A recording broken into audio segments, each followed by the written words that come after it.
Hi, I just want to hop on here and update our family and friends with what we've been up to recently. If you're tuning in on YouTube, my name is Nicole. I live in Loxahatchee, Florida, Zone 10. So recently we've acquired chickens and we've just learned so much about how to care for them, their needs, how to prepare their coop. So I wanted to come on here and share my knowledge with what I've learned so far with you. So one thing we've done is convert our horse stall into a chicken coop. In doing so, my husband had to install 1/2-inch hardware cloth along the openings of our coop. I dug a trench along the inside of our coop and put in bricks, rocks, concrete slabs, just anything I had around my yard. Again, just trying to be resourceful with this project. Something else that we've done is planted thorn plants. You'll see right here I have a little bougainvillea, and that gets nice and big and thorny. I also have crown of thorns along the other side. I have to continue on, I only have 3, but along the other side I have crown of thorns, and those have nice big long thorns. Nothing to really worry about with the chickens. They do kind of peck at it, but they've learned those are thorn plants. They really aren't attracted to them anymore, and they have so much space to roam around, so it doesn't really harm our chickens at all. Another feature we've added is a solar sensor motion light. I actually have 4 of them. It was a 4-pack on Amazon, pretty inexpensive for $25 to $30. And so those are installed on each corner of our horse stalls or the coop. Something else that was important for us with this project was making it easy for us. I have 3 children, I homeschool, so having time to care for more animals, it's a lot of work. So running water was really important to keep their coop clean. So we already had, it was a pretty easy project. I already had a water line that stopped about 4 feet from our coop. So my husband just continued it on. It was copper piping, and then he continued on with, I think it's called plastic water tubing or plastic water piping. Really flexible, easy to work with. And then I love that he added the 4 valves just for the future. Who knows what else we might have, we might need another water source. So very exciting. Over here I have some fig trees. I just want to point that out because I'm going to explain why I have that in a bit. We have our rain barrels. We purchased these barrels from One Stop Garden Shop in Loxahatchee Groves, Florida, located on A Road and Okeechobee Boulevard. $20, super inexpensive if you're in the area and if you don't mind doing DIY projects. So my husband had to add a spout on the bottom, and then he converted the lid just to keep mosquitoes out. And you can find YouTube tutorials on that. Super easy project, and we've had that for years. It's lasted us it lasted us between 6 to 8 years. And this is just our compost trash can. Again, pretty inexpensive. I think I purchased it at Home Depot for, I don't know, I want to say between $20 and $30. And I just drilled a bunch of holes, top, bottom, sides, and you want to keep that elevated as well. And it does the job. So we've never had to replace it. If you do want something obviously more aesthetic pleasing, go for it. But if you're looking to spend your money somewhere else, I definitely recommend doing DIYs for these sorts of things. So I'm in the process of moving my garden.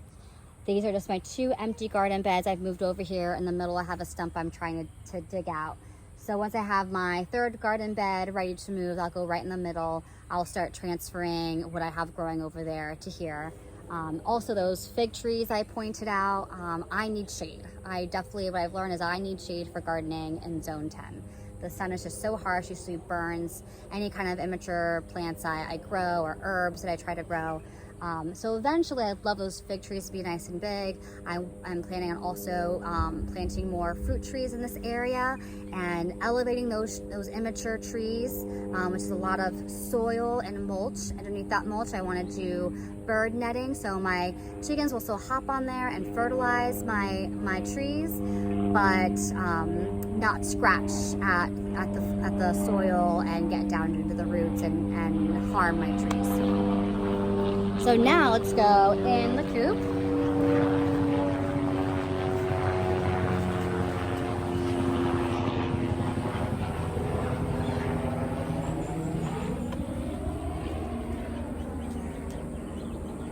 and I'll show you what we've done in here so far. So this is our watering feeder. Pretty simple, as you can see. It's just a Lowe's bucket. We installed chicken cups to the bottom of the Lowe's bucket. It is hung from the ceiling. So what we've learned just from experience and YouTube is you want your water off the ground. Chickens love to scratch, they love to poop, they will get your water dirty, and then that is a daily task of constantly keeping their water clean. And what's so great about these cups is you'll see they're a bowl shape, and there's an inside lining that just pops out for you to dump any dirt that goes in there. Or you can just use your fingers and scoop it out. So either method works, but I just love that we have that feature. Here is our automatic feeder. So this is 4-inch PVC with a Y elbow at the bottom. So the Y elbow, I would say, is the most expensive part of this DIY, but I think definitely worth it. It holds, I think we just poured a whole bag in there. I think there's still room for another bag. It's humongous. So I think, I can't even tell, I want to say it's like a 25, 30 pound bag of feed that I bought, and there's still space for more. One thing I do want to show you with this feeder, because you'll find these tutorials on YouTube, but not all of them are going to mention adding a block behind your feeder.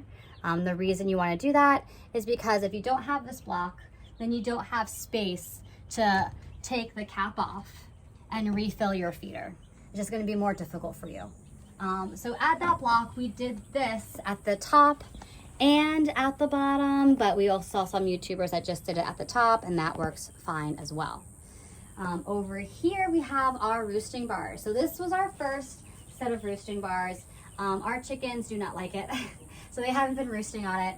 So we've had to do a different solution.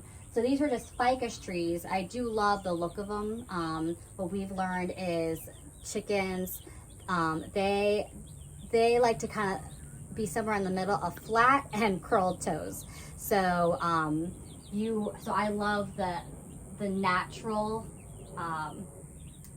just the naturalness of having branches in the coop, and they're birds, and that's, they live in the wild, and that's what they're used to.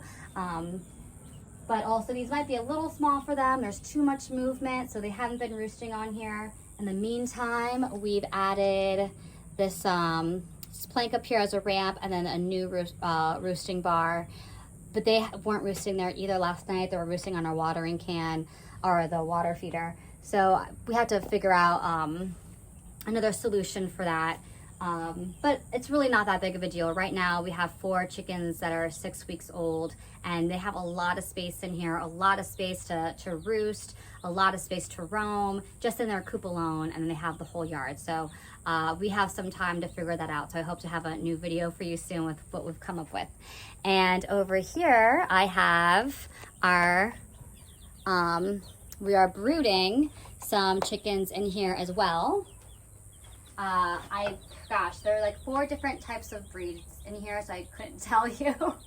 I was just so excited to get more chickies. Unfortunately, our first brood, there were 10, and we lost 1 on day 3, and that's pretty normal to lose a chick or 2, unfortunately.